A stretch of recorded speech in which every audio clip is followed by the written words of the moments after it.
हर हर महादेव, जय भोलेनाथ। नमस्कार दोस्तों, आप सभी का स्वागत है धर्म ज्ञान के मार्ग में। आज हम बात करेंगे कन्या राशि वालों के लिए 1 से 31 अगस्त 2024 कैसा रहने वाला है। इस महीने होगा बड़ा लाभ, सफलता ही सफलता। कहाँ आपको बड़ा लाभ मिलने वाला है और कहाँ कहाँ पर आपको सावधान रहना चाहिए, सभी महत्वपूर्ण बातें इस वीडियो में मैं आप लोगों को बताने वाली हूँ। इसलिए वीडियो को अंत तक, लास्ट तक जरूर देखिएगा। लास्ट में बताऊंगी एक अचूक उपाय जिसे करके आप हर परेशानी से बचे रहेंगे और आप अपने जीवन में आगे बढ़ते रहेंगे। चलिए जानते हैं विस्तार से आपका भाग्य, कैरियर, स्वास्थ्य, शिक्षा, प्रेम, परिवार, नौकरी, व्यापार, सब कुछ जानेंगे।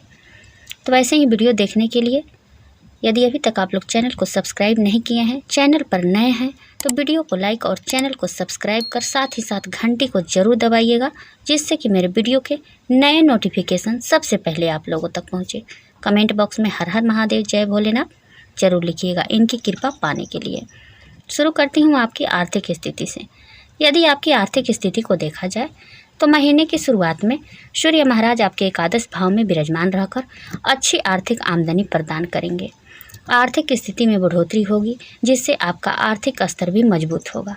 हालांकि द्वादश भाव में बुध और शुक्र भी स्थित रहकर खर्चे लगातार बनाएंगे, जो आपके लिए धीरे धीरे चिंता का विषय बन सकते हैं।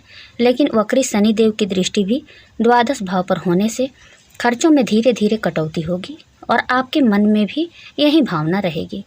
अपने खर्चों को नियंत्रण में रखें और इसके लिए आप प्रयास भी करेंगे। देवगुरु बृहस्पति की कृपा से भी स्थितियां सुधरेगी।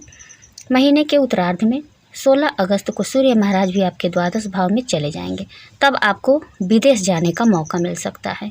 यात्राओं के कारण काफ़ी धन खर्च होगा, लेकिन आपकी आर्थिक स्थिति ठीक बनी रह सकती है।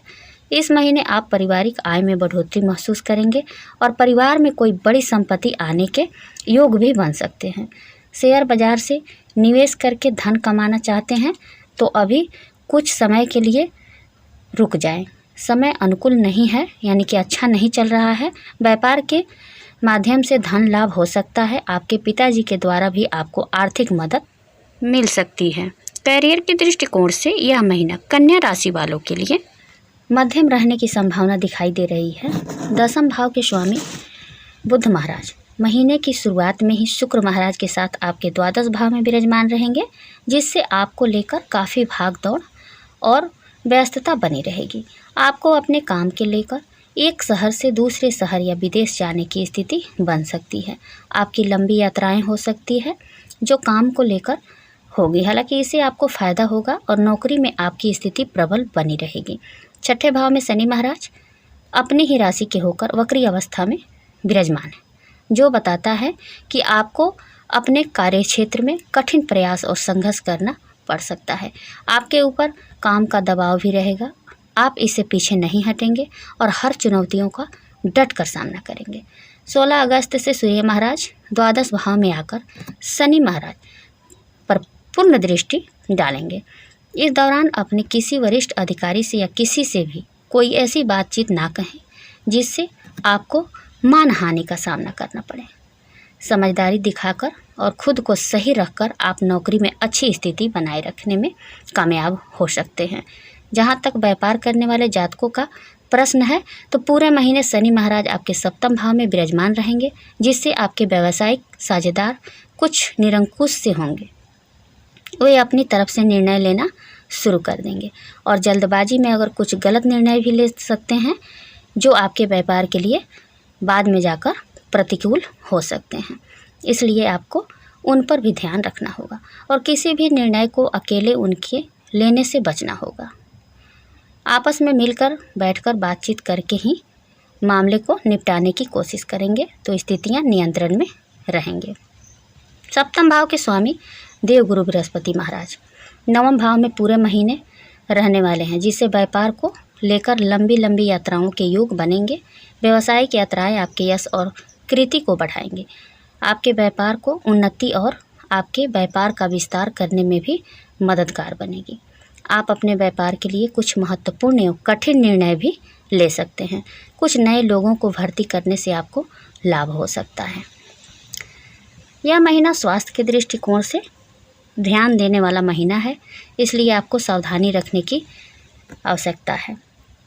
आपके राशि के स्वामी बुध महाराज महीने की शुरुआत में ही आपके द्वादश भाव में विराजमान रहेंगे। इसके अतिरिक्त वक्री शनि महाराज छठे भाव में बैठेंगे और वह बुध को भी देखेंगे तथा महीने की शुरुआत से ही नवम भाव में बैठे मंगल की दृष्टि भी बुध महाराज पर होगी। यह सभी ग्रह स्थितियों बता रही है कि आपका स्वास्थ्य इस महीने की शुरुआत में कुछ कमज़ोर हो सकता है, इसलिए आपको अपने स्वास्थ्य पर ध्यान देना चाहिए।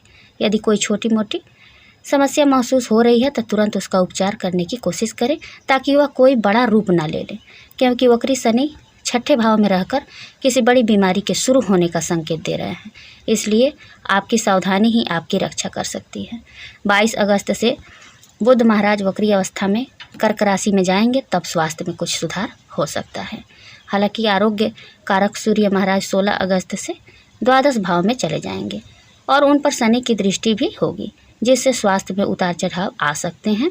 इस पूरे महीने आपको अपने स्वास्थ्य समस्याओं पर ध्यान देना चाहिए, विशेषकर आँखों से संबंधित समस्याएं और पैरों में दर्द या चोट लगने जैसी स्थिति आ सकती है, इसलिए आप यहाँ पर सावधान रहें। यदि आप किसी प्रेम संबंध में हैं तो महीने की शुरुआत कुछ कमज़ोर हो सकती है, क्योंकि पंचम भाव के स्वामी शनि महाराज छठे भाव में वक्री अवस्था में रहेंगे और पंचम भाव पर सूर्य महाराज का प्रभाव रहेगा, जिससे आप और आपके प्रीतम के बीच अहम का टकराव हो सकता है।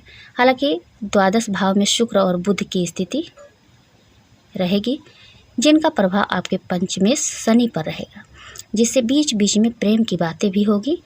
सबसे अच्छी बात यह होगी कि नवम भाव में बैठे बृहस्पति महाराज अपनी पूर्ण नवम दृष्टि से आपके प्रेम संबंध की रक्षा करेंगे और आपका रिश्ता विधिवत चलता रहेगा। आपको अपनी ओर से अपने रिश्ते को खूबसूरत बनाने के लिए कुछ प्रयास करने होंगे। ज़्यादा कड़वा बोलने से बचना होगा। भले ही आप सच बोलते हों, पर लोग सच से ज़्यादा मीठा सुनना पसंद करते हैं, इसलिए कोई सही बात भी हो तो उसे इस तरीके से कहें ताकि आपके प्रीतम को बुरा ना लगे। ऐसा करने से आपका रिश्ता ठीक ठाक रहेगा और चुनौतियों से धीरे धीरे बाहर निकल जाएंगे। 25 अगस्त को शुक्र आपके प्रथम भाव में आ जाने से आपके दिल में प्रेम के बीज अंकुरित होंगे और आप अपने प्रीतम प्रेमी के निकट आएंगे। लेकिन 26 अगस्त से मंगल महाराज द्वादश भाव में बैठकर पंचम भाव को देखेंगे, जो फिर से प्रेम संबंधों में तनाव बढ़ा सकता है। इसलिए इस महीने थोड़ी सी सावधानी रखते हुए ही आगे बढ़ें। जहाँ तक वैवाहिक संबंधों की बात है तो वैवाहिक जातकों के लिए पूरे महीने सप्तम भाव में राहु की उपस्थिति रहने से रिश्तों में उतार चढ़ाव की स्थिति बनी रहेगी। आपके जीवन साथी कुछ लापरवाही दिखाएंगे और अपने आप को सर्वोपरि मानकर अपनी मर्जी चलाने की हर समय कोशिश करेंगे, जिससे आपके बीच दिक्कतें बढ़ सकती है।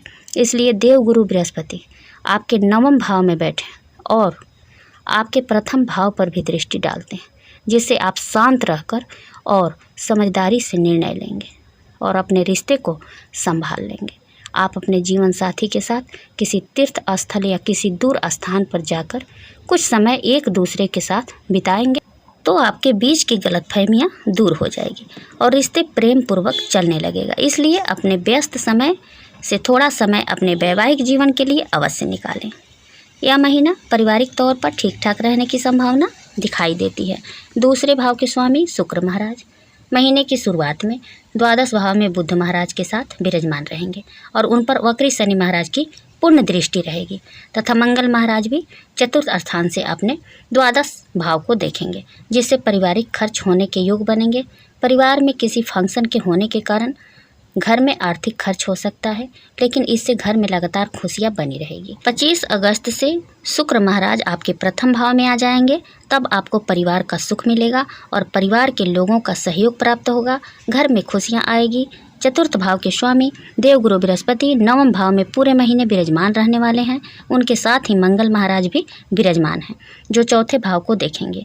इससे पारिवारिक आमदनी में बढ़ोतरी होगी। घर में सुख संपत्ति की वृद्धि हो सकती है। घर के लोगों का व्यवहार भी संतुलित और मर्यादापूर्ण रहेगा, जिससे घर में सुख शांति बनी रहेगी।